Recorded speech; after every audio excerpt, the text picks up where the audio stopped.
We are cleaning a floor, or we are testing a floor. It is at Hock, so this is so unexpected.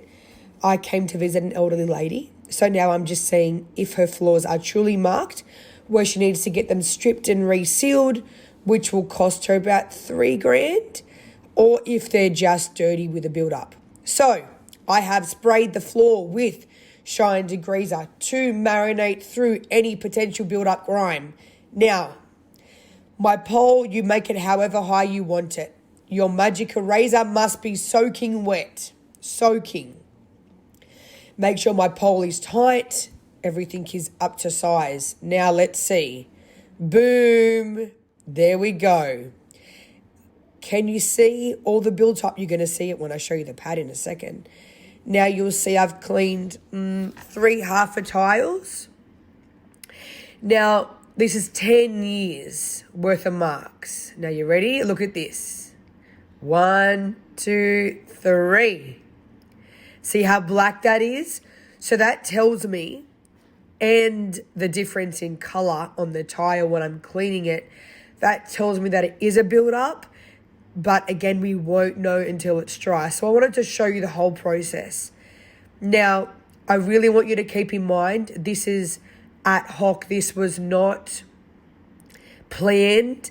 I came to see an elderly lady. I did not plan to clean this. This is the only things that I had in my car. So this is the floor tool. This is what you're supposed to use. Your magic pad, look how black it is. You need to rinse that out. Now, this beautiful lady had her mop bucket, which I said, let me use that. Just to rinse. See, I'm pushing down. I'm pushing the dirty water out of the sponge. And then I'm just pushing the dirty water out with my hand. Use a glove. Like I said, this was super out of the blue. Now, understanding that if there's chemical residue and foot oils and all of that stuff on the floor, I'm just extending my pole down to the size I want it, and it will always change depending on how you're cleaning. It could be baked in. So I want to test. I'm only doing a little bit. I'm just testing it. But it's easy. See, I'm not bending. The pad's doing the job. The Shyn Degreaser's lifted the grime. That's what it's there for. Now, I had it in my Sabco wall and floor tool. This is not what I would normally use at all. But it's what I had. I will show you the right way to do it in a second. So I'm using this tool because it's got a microfiber pad. So it's like a cloth. The problem is you have to take it off and rinse it. And you have to clean it twice.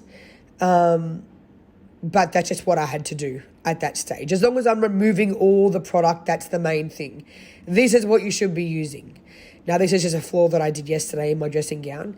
This is what you should be doing. Removing the product with your mop. See, easy. Dunk it in the hot water. Wring it out properly. Remove the product again. So it's really easy. Not removing the product, removing the product every second. I'm sorry, the picture quality was really crap. But that was just a video that I could just quickly show you what I would normally do. But in this particular situation, I only had this tool with me. So that's fine. No problems. But I have to take the pad off, rinse it under the tap twice. Now, this is how you remove your microfiber pad. And you can see there's still heaps of magic eraser. It's like brand new still. Now look how dirty the bucket is. See how dirty the water is? And that was only from six tiles, maybe 7.5 tiles. Now the reason why I'm holding it here is so you can see it dry naturally. So the product has been removed. The grime has been removed. I don't need to dry the floor. Let it dry itself. If there's no product residue on here, it will dry streak free. Just wiping up my extra marks. Now, can you see how they're different colouring tiles? So we have now just saved a beautiful elderly lady $3,000 on something she really didn't need to have done in the first place. well, it's going to cost her $500 to do. So $450 to do her home. So the difference